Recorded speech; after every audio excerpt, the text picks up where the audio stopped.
Welcome to another episode of Agony, and let's jump straight into today's story. But before we do that, please remember to like, share, subscribe, and send me your stories. If you have a dilemma that you would like me to talk about, then send it through, and I will see you on the other side of the story.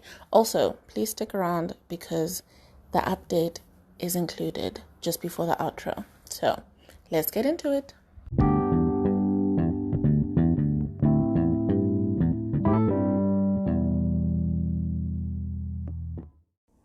Alrighty, so today's Am I the Asshole is Am I the asshole for wanting to divorce my 35 female wife for wanting to have her friend to give up her baby? Hectic. This sounds complicated. Let's get into it. So, for context, I am a male who's 40 years old. My wife and I have been together for over 9 years, and we've always had a great relationship. The only real problem we have is infertility. The problem starts when she recently got a new friend group. It consists of a group of 3 ladies, all younger than her, in their early 20s. Now, 2 of the ladies were currently in long-term relationships. I didn't mind at first as it was making her happy. She would always request to go on group date nights, and honestly, it was sometimes uncomfortable, but for the most part, everyone had fun. Now, A started acting and talk different. Damn. Okay, there are typos all over the place here. Please bear with me. She started wearing clothes that cover up less. I don't mind it, but it's strange because my wife has always talked about how she dislikes girls who give themselves away, but now is dressing and acting like them. About 2 months of this, and one of the ladies in the group, we will call her Cat because she always swears she was a cat in the life before, but that's another story. So Kat got pregnant. When she told A, she was so happy for her and everything seemed fine at the moment. But as Kat kept getting further along, A would make little remarks that at first were harmless. She asked many times to be the godmother, and when Kat finally allowed her to be the godmother, she was out of this world excited. I didn't mind really because I know how happy it made her, but her comments kept getting worse. A would tell Kat if she passed, she will have her daughter call her A and make sure that she has a great life with a new mommy and daddy. When I heard this, I was completely shocked, and that she would say something like that to Kat. Kat looked at me to see how obviously shocked I was, and I just nervously laughed it off. About a week or so, Kat's boyfriend, we will call him Cat Toy, called me asking if I wanted to grab drinks. He has always been cool with each other. Oh my gosh, this is really hard to read, lovers and friends. But the ones with the bad typing are the sauciest, because you're in the throes of a really spicy situation and you don't have time to be checking grammar. And also, English is not everybody's first language. So let's be patient here. Anyway, asking to grab drinks. We have always been cool with each other. So I told him yeah and sent him the address. And I would be there in an hour.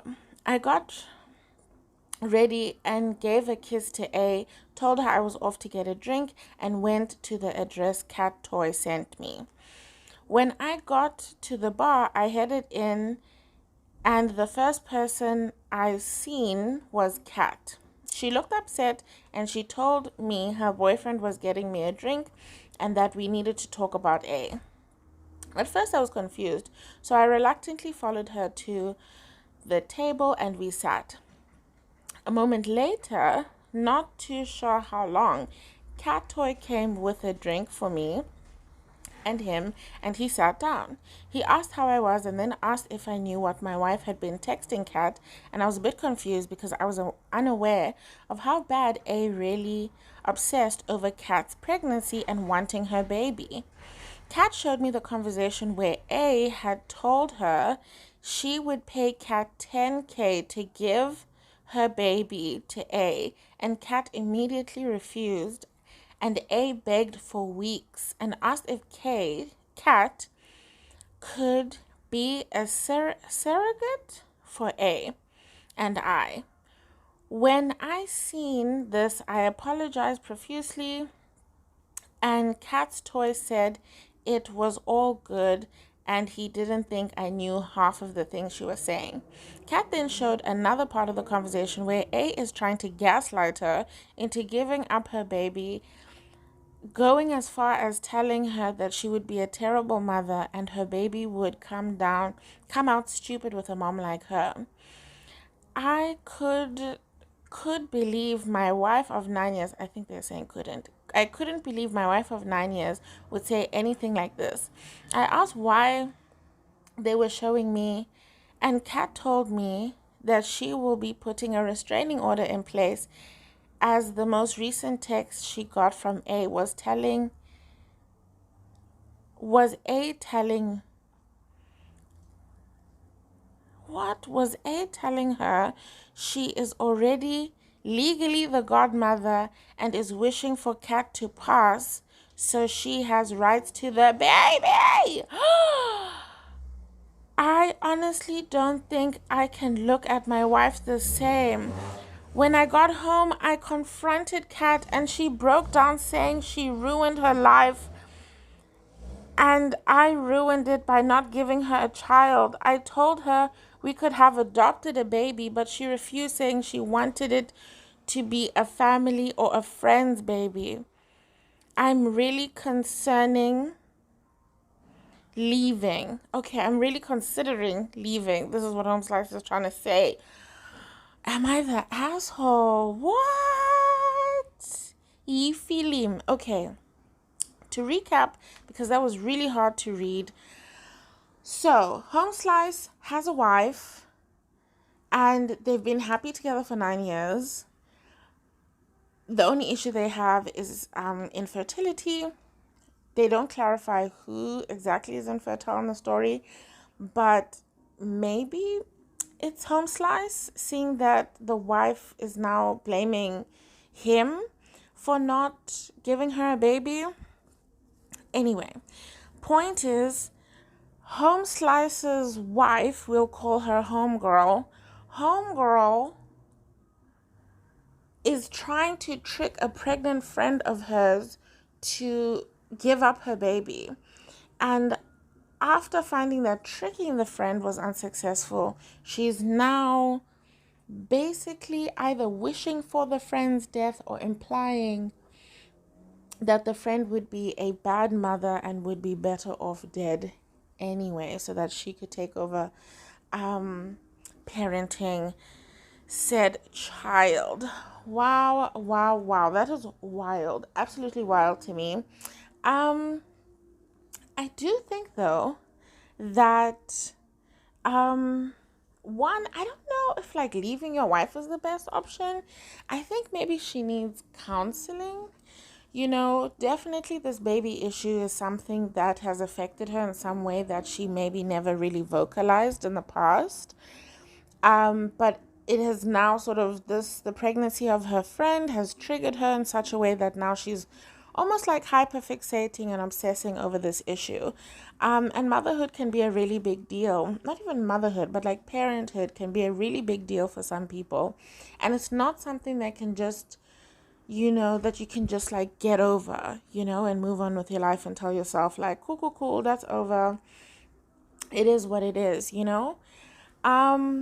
So yeah, I definitely think that like if you love your wife and if you've definitely had like a good marriage and all of this stuff seems out of character, then I would definitely say like try to get them help. Like the least you could do is try to get them help. Maybe, see if they can see a psychiatrist, maybe be committed into a facility if it gets that bad. Definitely encourage Kat to get a restraining order because, like, safety first, and that the things that the wife has been saying are definitely scary things. And any person in their right mind would want to protect themselves and their unborn child. So, support Kat's, mission to ensure her safety. But then also, as the husband, you also need to at least try your level best. I'm not saying don't leave, but I'm definitely saying explore other options before leaving because you made a vow to this person and you don't really know what's going on with them mentally.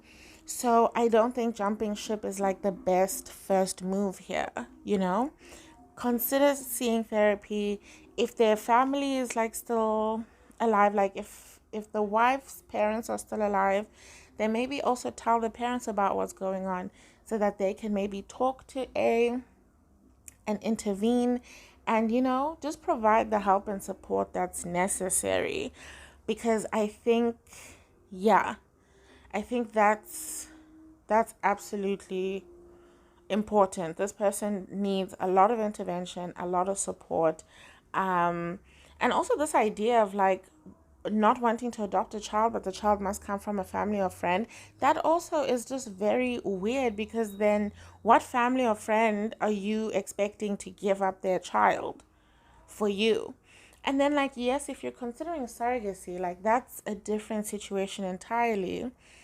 But then why not go down that route like officially? Why are you trying to snatch a baby that already exists that you didn't put there? Do you get what I mean? So there are a lot of things about this that either, her thinking around, babies and everything is a little warped, and it could also just be this like, intense broodiness that she has right now, and like how maybe being childless, especially because it's not been by choice, how it has affected her mental health, especially, at the age of 35, maybe all of her peers have kids, and those are the conversations that are happening at the office, everywhere she goes, people are talking about their kids and she can't participate in this thing. And it's like a small trigger every single time. And it might also be why she chose to make friends with people who are younger, who are less likely to have kids, where she could feel like she fits in. And that maybe that's why she started dressing provocatively because all she wanted to do was fit in. And that maybe she feels like she doesn't fit in with her peers because, yes, she may be married, but she doesn't have that, picture perfect life, with the 2.5 kids and the picket fence and the husband, she's got the fence, she's got the husband, the kids are what's missing, and her life feels incomplete and it's chipping away at her mind in some way. And this group of friends that she, befriended for the sake of escape, again now, they're getting pregnant and it's like, what the fuck? So I can definitely understand from her perspective how that might just cause her to just like lose her shit. You know what I mean? But you're her husband, get her the help that she needs. And if she's refusing the help or if the help is not working, then yeah, you might have to then consider more more permanent solutions to the problem. But yeah, I think that's a tough one. But also, damn it, is it wild. Damn it, is it wild. Um, I think there's an update to the story actually. So let's pause, let's, stretch our legs, have a sip of some water, and then we will have our update.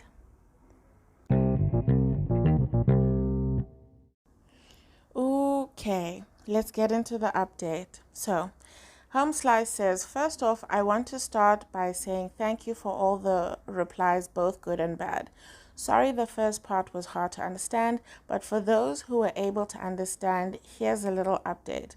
When my wife got home from work, I told her I needed to talk to her about Kat.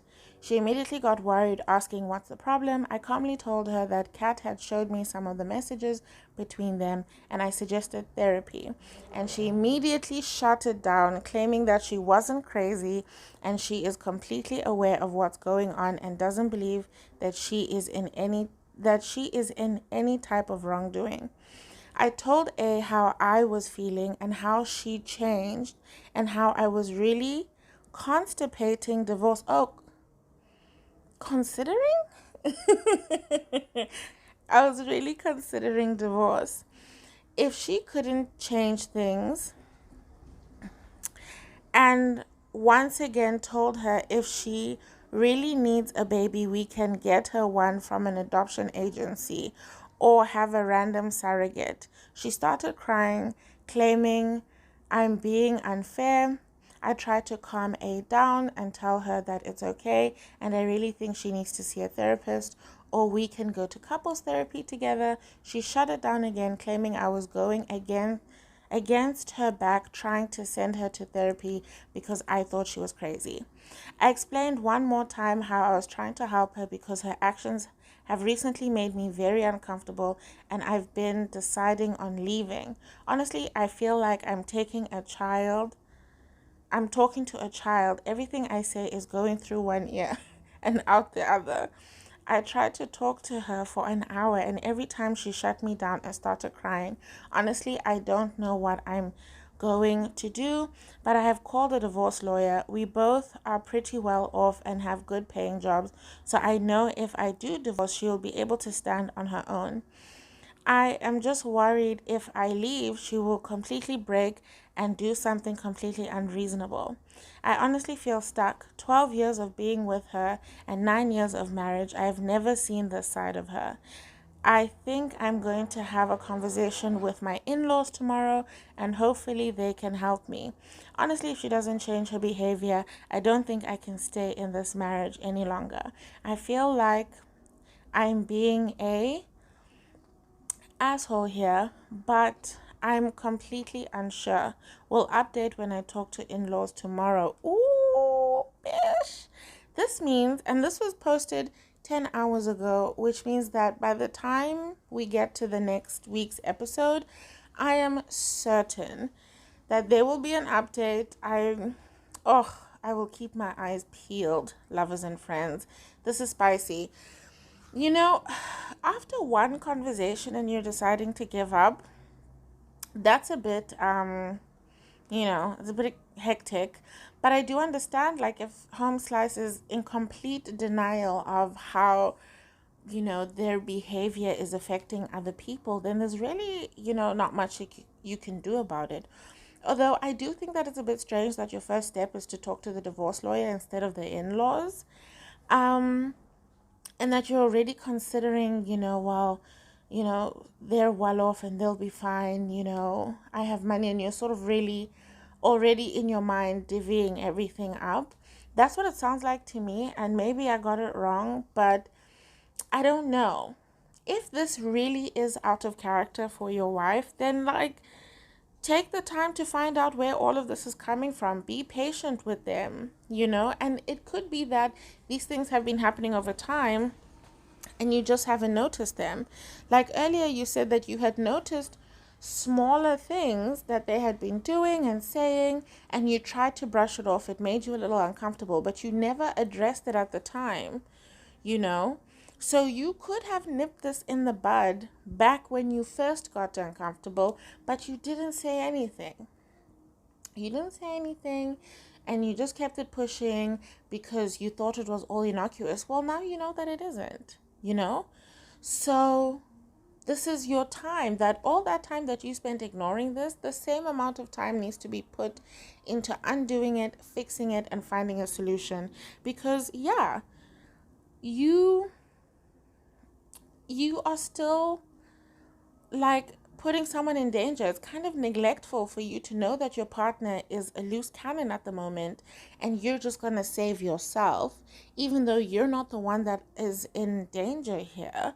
It's Kat and Kat's unborn baby. You divorcing her might send her over the edge. And again, it's not your responsibility, right, to be like managing somebody's mental health and all of those things, and like self-care is the best care and all of that stuff. And I get it, but like, you made a vow to your wife here. So at least do your best. I want to see receipts. I want to see that aside from you getting frustrated over one conversation, that like you've held a family intervention. You know what I mean? Like you've taken steps. You know, you've done things and considered all options, that you've then also reached out to Kat and say, listen, I'm at my wit's end. I'm about to leave her. So I'm giving you a heads up because she might, she might do something cray. And like, protect yourself, get the restraining order. I will, write an affidavit for you, like as supporting statements. Like, I want you to be safe. I've tried my best on this end, but all in all, I want my wife to be safe because I love her and I've spent the past 12 years of my life with her. So these are the steps that I've done to make her safe. But now that we're aware that she's a threat to you, this is what I'm going to do to keep you safe as well. Like, this is, I think, the best option. But once again, if you guys have other opinions, if you guys think that there's something I'm, seeing that you're not seeing, or you're seeing something that I'm not seeing, then by all means, chirps me in the comments, baby. Anyway, that will be the end of this week's episode. So let's listen to the outro and enjoy the rest of our day. Bye.